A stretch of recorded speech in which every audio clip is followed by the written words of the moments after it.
We acknowledge the traditional owners of the land on which this podcast is recorded.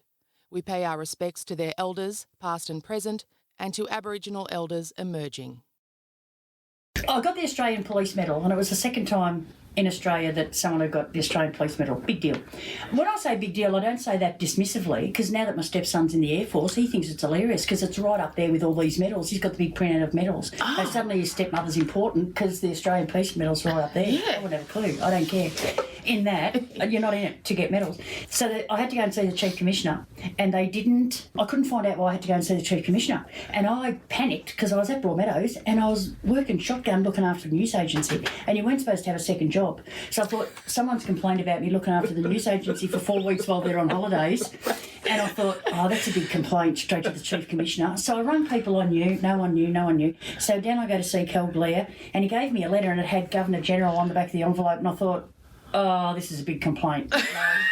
and so I opened it and then I read it, and it said, congratulations, you've been awarded the Australian Police Medal. And the first thing I thought was, relief, And then Kel Blair said to me, what's the first thing that you think of?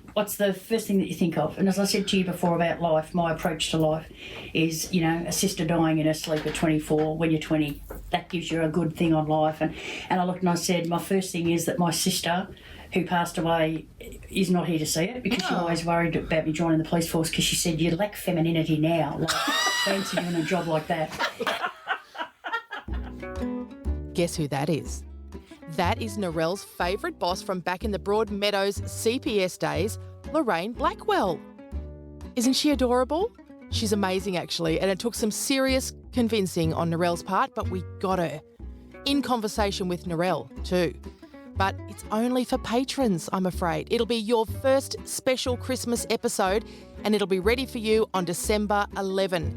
Patrons will receive a fresh ad-free episode every Wednesday over Christmas, just like they do right now, while everyone else is on a break, starting with Narelle and Lorraine. And that's to say a thank you. Thank you so much to you for your support. It means more than you will ever know. And there's another present, by the way, for $5 patrons. It's sort of for you and for us, really.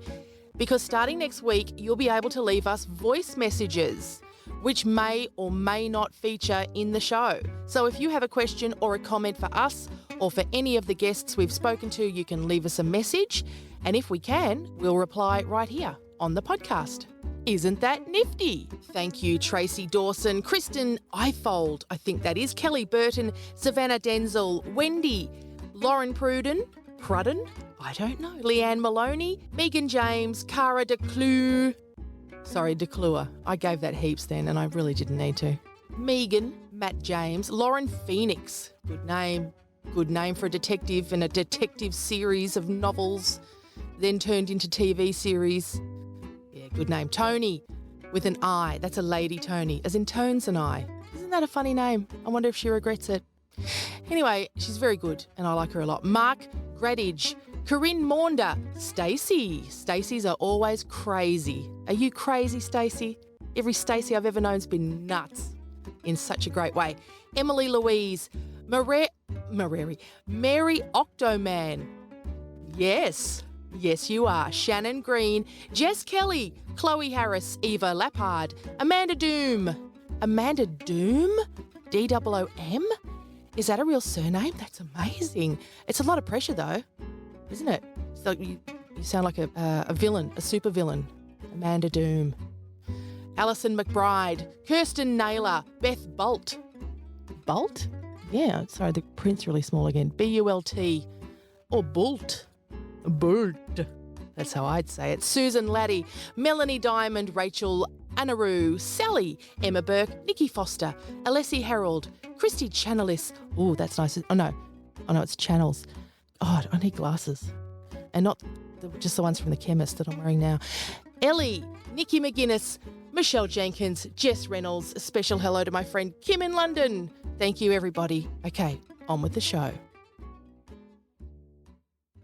The following podcast contains content of a graphic, violent nature and accounts of child sexual assault.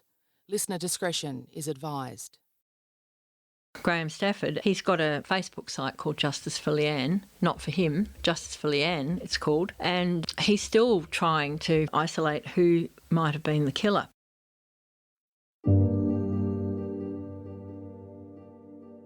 Leanne Sarah Holland was 12 years old in 1991 and she lived in a modest house in Goodna, a suburb of Ipswich in Queensland. I always thought it was a western suburb of Brisbane, which says more about my geography skills than anything, because I must have driven through Goodna literally thousands of times as I made my way between Brisbane and my hometown of Toowoomba. I probably did the drive 1,000 times in 1991 alone.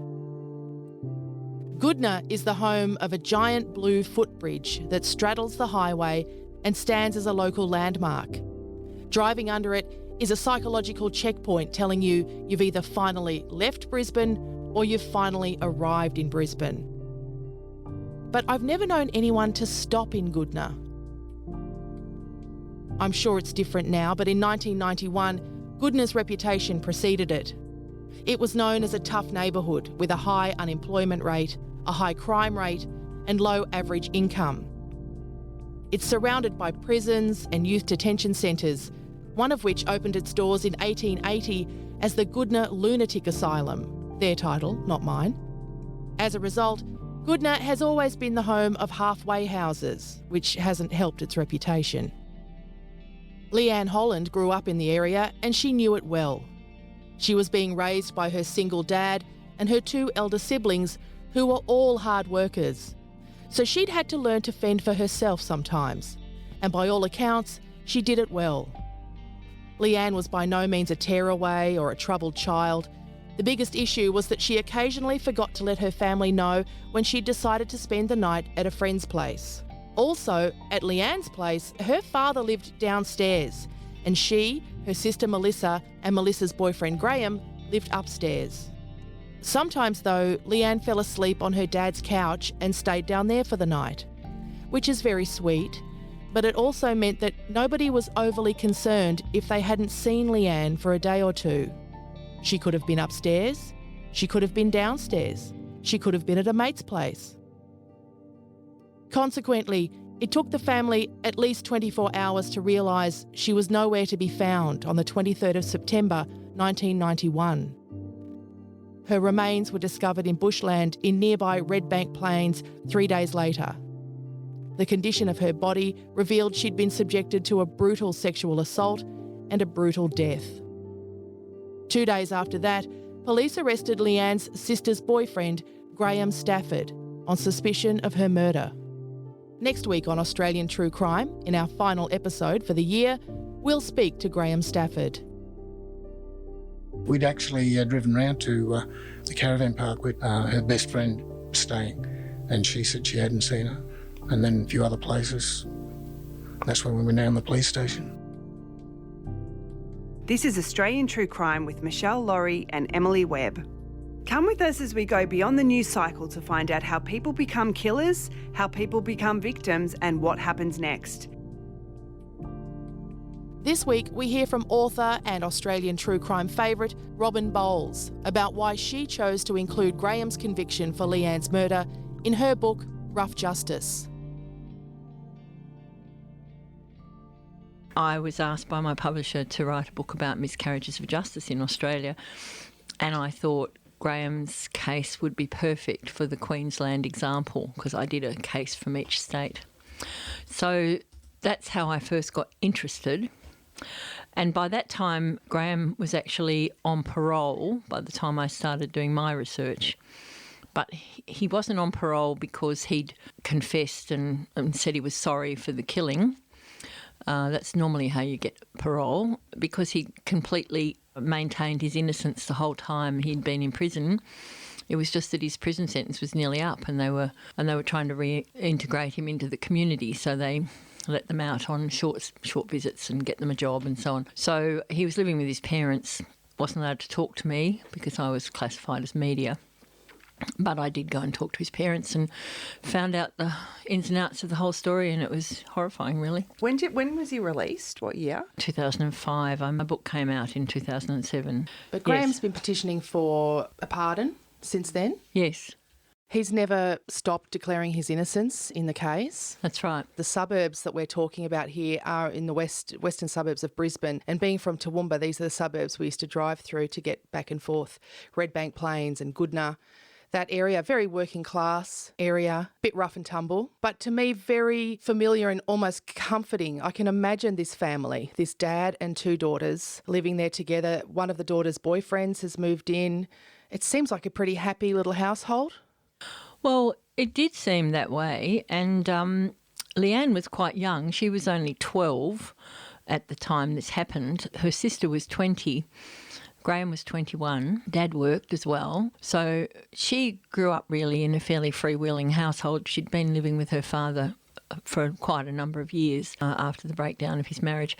And she was pretty much allowed to come and go as she wished, and she was very untidy, according to Graham. As 12-year-old girls will be. And certainly, this is sexist of me to say, but without mum screaming at you to clean up your room. I know my husband and I live separately, and the way my kids are allowed to live at his house is very different to the way they live at mine.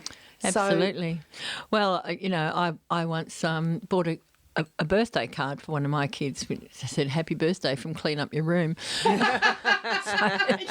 And the way they used to deal with it was just kick everything under the bed. Right. But Leanne's sister took a lot of responsibility, didn't she, for Leanne in terms of sort of filling that mother role? I think the whole family pulled together quite well. Yeah. And Graham was a very quiet, sort of unassuming guy. He was a fitter and turner, and he'd been brought up in a nice English household. Parents are English, well-mannered, fairly quiet. His big love was his car, his Gemini, and he spent a lot of time looking after that. And it was just a normal household, really. And when you say freewheeling, I understand what you mean, but at the same time, you wouldn't call it neglectful. Oh, no, she wasn't running wild or being neglected at all. But that was quite often, for example, she didn't come home some nights because she was at girlfriends' places and often forgot to let them know where she was. So people, when she first disappeared, that indicated that, she might have been somewhere else. So they weren't that worried about her the first night or so. And so that was one of the issues, I suppose, as to why she wasn't reported missing a bit earlier. But the whole story came about because Leanne was on holidays. Graham had a rostered day off. It was a Monday, and the other 2 had gone off to work, as they did, and he was fiddling about with his car. And I made a note in my story that I wrote that he actually had a busier day at home than if he'd been to work, because he did have he did do an awful lot of things that day, most of which he could substantiate. So his day really started off after everyone left for work, and Leanne was hanging about in the garden. It was a warm day, and she was a bit bored. She had nothing to do. She rang her father and asked him if she could dye her hair, and that Graham had said he would help her if she went and got the dye. She was blonde. The police later made quite a lot of this because they felt that, a grown man bending over a young girl at a sink, that something might have gone amiss. And when they found her body, they actually did think that she had dyed her hair red because it was just completely rich, dark red, but it was actually just full of blood. But they never actually told the jury that. They just said that when she was found, her hair was a rich, dark red. So there were little misinformation bits slipped in all the way through this case. So she didn't dye her hair. She went off and Graham said she went off to a shopping centre to meet up with one of her friends. Graham, his day was fairly full. Between 1 and 2, he visited a friend. At 2:30, he was back working on his car, and it fell on him and hurt his arm. And so he then made an appointment with the doctor at 4 o'clock. Before he went to the doctor, he went to Franklin's and bought some groceries for which he had a receipt, which was marked 2:18 p.m. And then at 2:59, he took his car to the car wash on the way to the doctor. At 3:30, before he went to the doctor, he received a phone call from his girlfriend, Melissa, saying she was coming home at 4:30 and wanted to go and do some shopping. So basically, she was home by 4:20 and they went shopping. So his whole day, really, one way or another, was able to be documented by either receipts or doctor's appointments or car wash or something like that. Later, a forensic scientist gave evidence that the kind of injuries that were sustained by Leanne and the amount of time that would have been needed to completely clean up afterwards would have been at least 2 hours. He didn't believe. He'd examined 4,000 murders, So he was talking from a position of strength. And the other thing he said was that he'd never, ever seen anyone being able to completely clean a house of blood, not with that sort of bloodbath that must have taken place with Leanne's injuries. So Graham's clothes that he was wearing on that day, which were confirmed by a neighbour who spoke to him over the fence when he was working on his car, had no blood on them at all. So there were some issues with the cleaning up of the house and the blood. Anyway, Leanne didn't come home that night. The following day, they were a little bit concerned about her. Father rang a friend of hers. She wasn't there and they hadn't seen her. So they decided that on that Tuesday afternoon they would go and report her missing. From then on, the family was quite stressed, and on Wednesday, Graham was leaving. Leanne's sister took a day off, and Graham did decide to go to work, but he was very stressed out by the whole situation. He was worried about Melissa, he was worried about Leanne, and he decided to go and download a bit with a friend who lived in Redbank. So instead of going straight to work, he went to Redbank first. His friend wasn't there, so he ended up going back into work a bit later, and he only stayed for part of the day and then he went home. On Thursday lunchtime, her body was found in the Redbank Reserve, and it was quite well hidden as well. But on Wednesday, the police had already decided in their own minds, it seemed, that Graham had something to do with Leanne's disappearance. Yeah, I mean, I guess it's that idea of looking very close to the victim and then working in circles outwards. He was not a member of the family but lived with the family. He was home that day alone with her. You can understand why at first glance they thought this is the place to start. And there were other issues. The police descended on their house around about midday on Wednesday, and the father had been cleaning the house up a bit because it was a bit of a mess. In his own words, it was a pigsty. So he was cleaning up, and the water from the floor mopping that he'd done was still in the bucket. And when the police tested that, there was a trace of blood in that water. And then they found drops of blood from the front step through to the bathroom. And it was not really enough to get DNA from, but it was blood. So they found this blood trail. And a really interesting thing happened, that there was a detective called Crick who then decided he was going to have a look in Graham's car, and he went out alone and opened up the boot, moved a toolbox and found a maggot, a big fat juicy maggot, not a shriveled up, desiccated or dead one. It was very much alive. And so he put this maggot in a test tube and labelled it number 3, which was very interesting to me because so far that was the only maggot that had been seen. So I couldn't quite understand why it was called number 3 at that stage. It doesn't appear in his notes that he found this very significant piece of evidence. There was no video made of the car boot with the maggot in situ, even though they videoed a lot of other stuff. And there was nobody else who could confirm the presence of the maggot that, he'd found. Then the next day, the body was found out at Redbank, and Mr. Crick was out there, and he took 2 samples, one from her head and one from around her anus, which had been badly damaged, and labelled those 1 and 2. No. So I'm thinking to myself when I was reading this, why would they be 1 and 2 when he's already found one in the boot? There were also some tyre tracks out there which became significant in Graham's trial, even though the ground was quite hard. 3 cigarette butts, and poor Leanne had been actually burnt with cigarettes, so they may have been used to burn her, or they may have been the perpetrator's cigarettes. They didn't collect those in, even though they're such a good source of DNA, and they found no DNA on her body that wasn't hers, Graham's or anybody else's. There'd clearly been a sexual assault, but no DNA. She'd received 10 blows to the head with a very strong instrument, completely pulverised her face, and that's when she bled so much into her hair, and she'd been sexually assaulted, and there were other horrible marks, and she had a lot of cuts on her arms from where she obviously fought off her attackers, and she had cigarette burns all over her. It would have been a horrible, horrible death. And so the public was very shocked, of course, by all these details when they came out, and particularly the jury. Eventually, they decided they would charge Graham for her murder, And the evidence they used basically was they said they found one strand of long fair hair in the boot of his car. No root on it though, so it couldn't necessarily be Leanne's. And it was later found that it wasn't in the boot of the car, it was actually on a sponge that was found in the bathroom. But they said it was in the boot of the car at the time. So it was actually in a sponge in her own bathroom. So Yes. it's completely insignificant, but it was misrepresented as being in the boot of his car. Correct.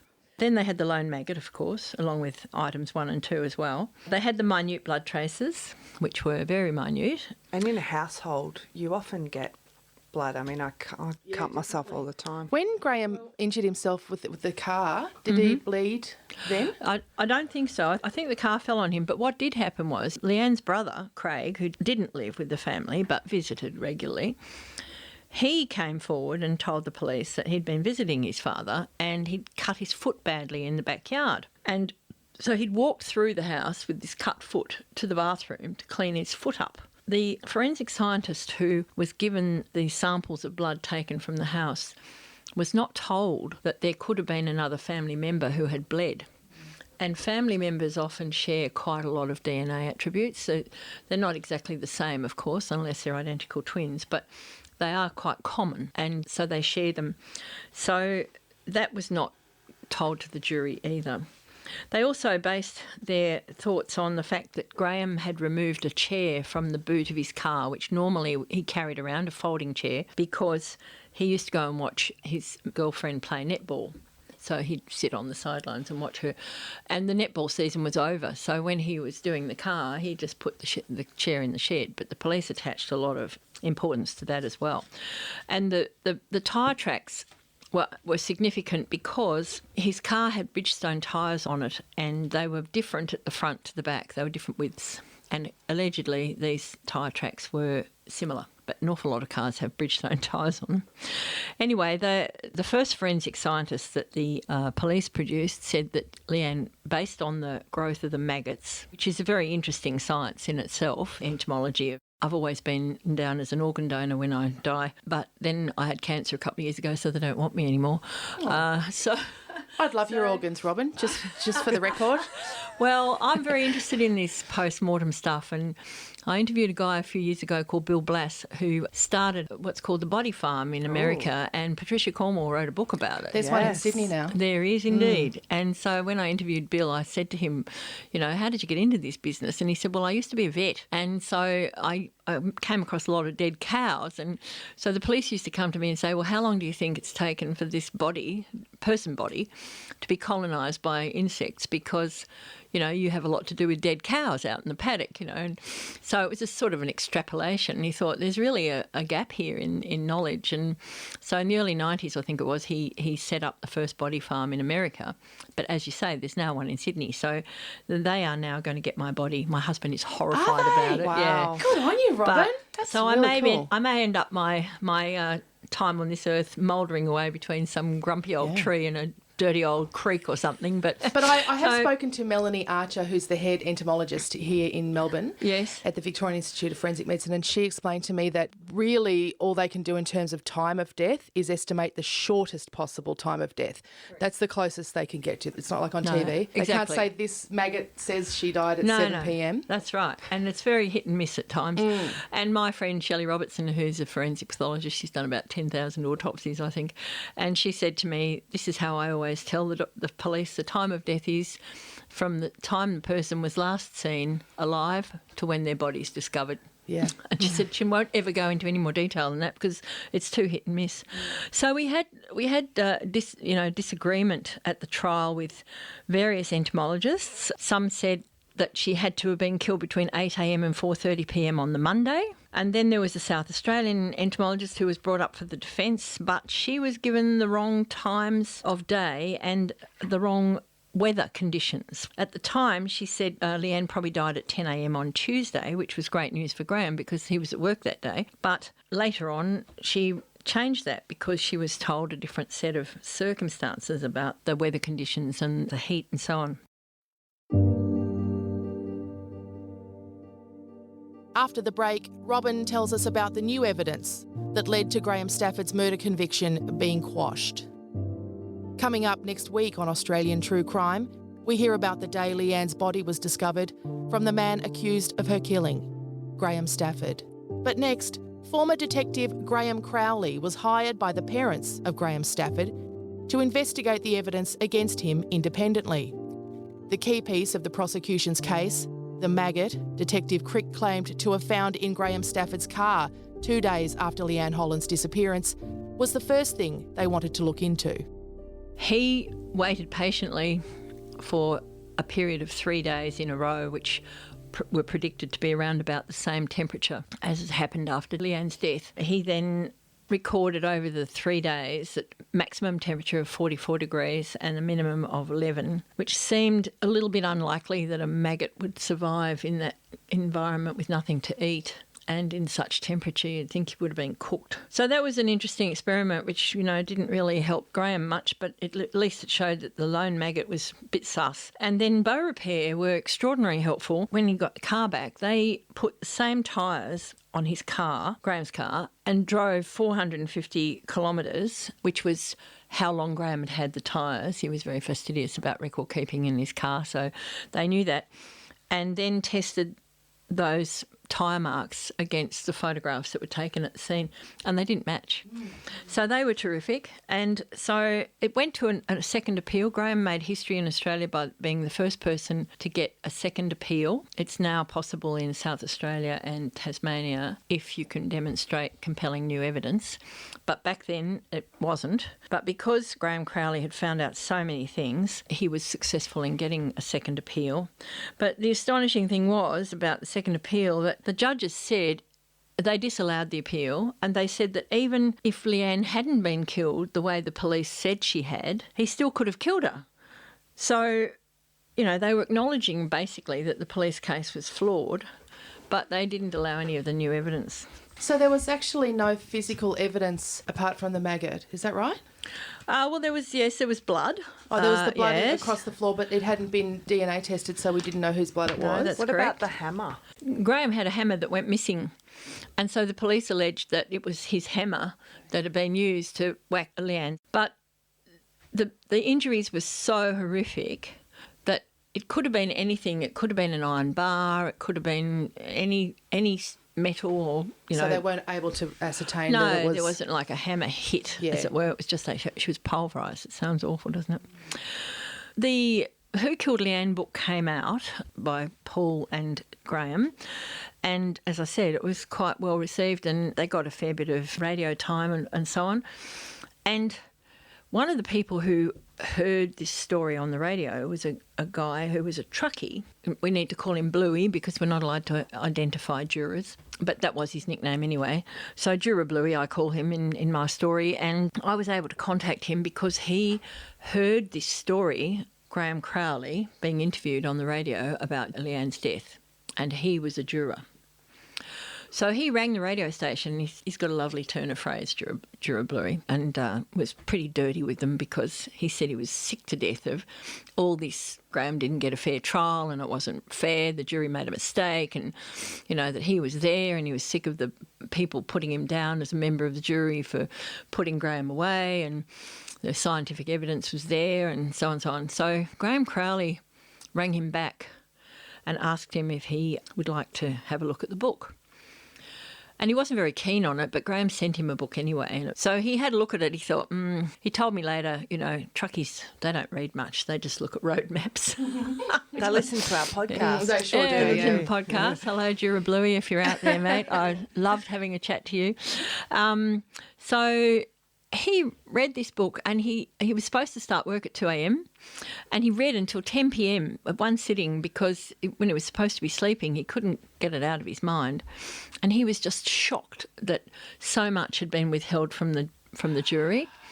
And he was really, really upset about it. And he rang Graham's mother to apologise, basically, to say, we might have got it wrong, and I feel terrible about that. That's how I got his number, because he left his number with her. So I had a long chat to him, and I'd like to quote him if I can. I've got a short little quote from him. And he said to me, "Even if Graham gets his name cleared, I've still got to live with it.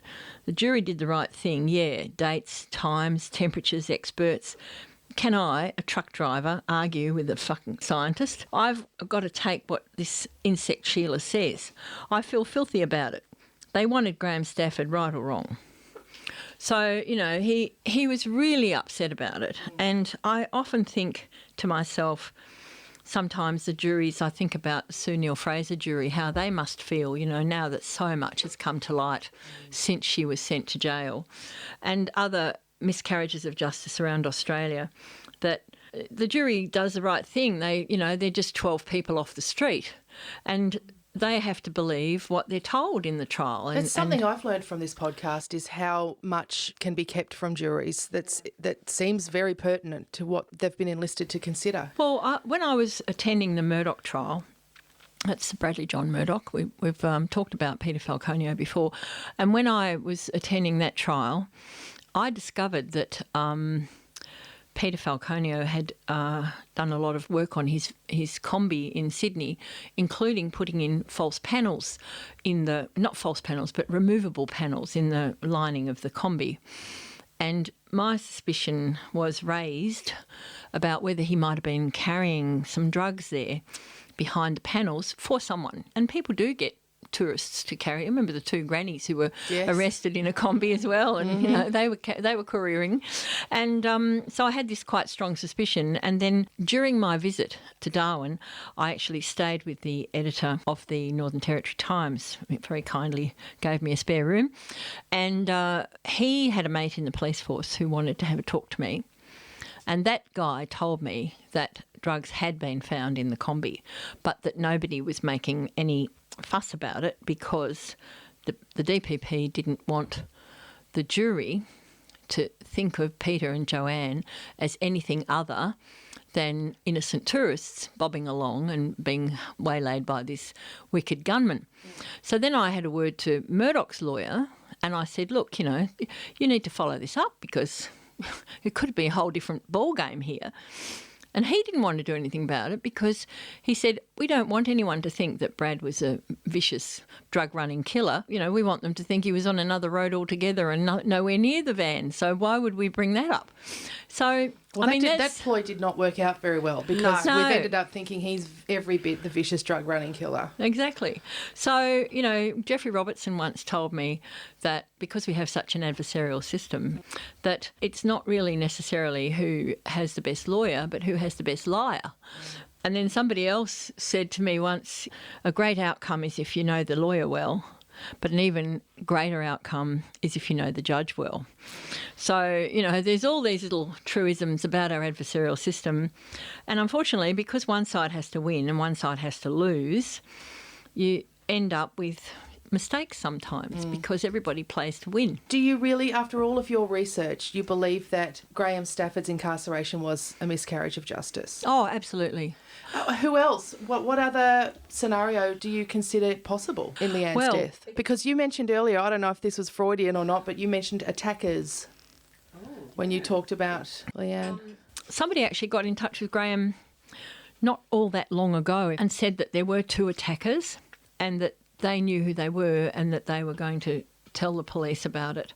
And apparently they did tell the police, but they weren't interested because, you see, Graham's done his time. And the really amazing thing to me is that although all this extra evidence came to light and all the evidence about how crappy the first lot of evidence was has also come to light, the only thing that Queensland government was prepared to offer Graham was another trial. Well, why would he want to have another trial? He'd already been found guilty in one trial and done his whole sentence. He didn't get any time off because he didn't confess. So he did the full sentence, 15 years. Why would he want to have another trial? Yeah, why would you trust that system if it had already convicted you falsely? And after all those years too, like 20 years earlier, who's going to remember what? You know, I mean, half the time these days I can't remember what I had for breakfast last week. Robin, I've got to ask one question. Yes. It's burning in my mind. Go. And it's actually about Paul Wilson and Graham Crowley, about the book. Because Paul Wilson a few years ago got convicted of sexually abusing a child. Yes. And went to jail. And he was like a big name. Does that throw a bit of shade on his Credibility. what do you think? Well, I have to say that Paul was a friend of mine for many years. I actually was a writer in residence at Bond Uni because he and his wife, who worked at the uni in a separate capacity, invited me to be their first writer in residence. So I was there for a week. And as I said, I spent 3 days with him and Graham Crowley and partners on Bribie Island. And I knew him also through emails and conversations, phone calls and so on. I always had great respect for him. I thought he was very well versed in criminology and he had a very great reputation in that area. And I have to say, nobody was more shocked than I was when I read the reports about that situation. So the historical crimes, committed to stand trial for 4 counts of indecent treatment of a child under 12 years old. I can't imagine how shocking it would be to hear that a friend... It was. Someone quite that you shocking. respected. And someone who had such a high profile in criminology itself and treating people the right way, if you like, and making sure that justice was done. I suppose... if it's possible to put that crime in a space of its own here, it doesn't actually negate, in my view, it doesn't negate all the research and all the other work that he has done over his lifetime. And it was good work. It was sound and quite often conducted with other colleagues who also, you know, had great reputation in those areas. I guess from Graham's perspective, if he has been convicted of murdering and raping a child, and one of his greatest advocates is a child rapist. It could have had quite an impact on him. I think it would have an impact on people's believability of the research, unfortunately, and the book. And the book was really Graham Crowley's work. It was an outstanding piece of investigation that went on for years and cost him thousands. He didn't get paid for it because the Graham's parents ran out of money, but he kept going. Once he realised that, you know, there was something sus about this case, he just did it because he felt he had to. He was a really outstanding guy. I really liked him a lot. Potential perpetrators. Are there any leads other than the Facebook message? Well, there were a couple of people who were identified by Crowley, Graham Crowley. 3 potential suspects were identified by Crowley. 2 of them at least had lived in Goodna and knew Leanne. Now, one of them, I believe, was in prison with Graham just down the hall, and there were 2 others wandering around, and Crowley came up with quite a lot of evidence to the effect that it may have been one of those 3 people or even 2 of them. But you see, the thing is that you'll often see police, like when Greg Domasavich walked out of the court, I remember it quite well because I was standing there. The media, you know, there's a bristle of microphones and the media saying, well, what do you think now to the police? You know, what are you going to do now? And they say, well, we don't have any other suspects. That's their comment to say, we reckon we got the right bloke, but, you know, he's got off because he had a good lawyer. Yeah. So when people say they don't have any other suspects, when police say that, that really means that they think that, you know, the guilty party has actually got away with it. I think in this case, you see, Graham Stafford is done and dusted as far as the cops are concerned. You know, he was charged, he was found guilty by a jury, he's done his 15 years. Why are we going on about this all the time, you know? If you take that view, it means that Leanne Holland is done and dusted. The matter has been dealt with and yet it's possibly not true at all. No, her killer's probably still out there and has been walking free for 20 years. And I suppose that's really what drives Graham Stafford, and he's got a Facebook site called Justice for Leanne, not for him, Justice for Leanne it's called. He's still trying to isolate who might have been the killer. And there was another little twist to his story which really shocked me, that when he turned down the possibility of another trial, he was threatened with deportation because as a convicted killer, he is meant to be deported if he's a foreign national. And he came to Australia with his English parents when he was 6. They got naturalised, but he never did. So he actually technically is still, you know, a UK citizen. And so they were threatening him with that as well if he didn't lie down and keep quiet, which I thought was, you know, pretty horrible. Next week, we hear from Graham Stafford about the day he learned Leanne was dead and the life he's led since, including his 15 years in jail for her murder.